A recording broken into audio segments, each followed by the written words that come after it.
Minasan konnichiwa ស្វាគមន៍មកកាន់ថ្នាក់បង្រៀនភាសាជប៉ុននៃក្រុមហ៊ុន CMT ទាំងអស់គ្នា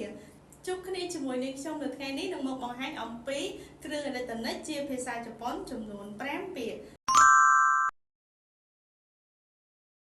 តោះមកសិក្សាទាំងអស់គ្នាពាក្យទី1ミキサー、ពាក្យទី2電子レンジ、ពាក្យទី3延長コート、ពាក្យទី4掃除機、និងពាក្យទី5ホットプレート。តោះមកអនុវត្តលំហាត់ទាំងអស់គ្នាពាក្យទី1ពាក្យទី2ពាក្យទី3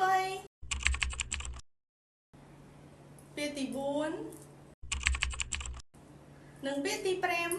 5ចាអរគុណជួបគ្នានៅវីដេអូក្រោយបាយបាយ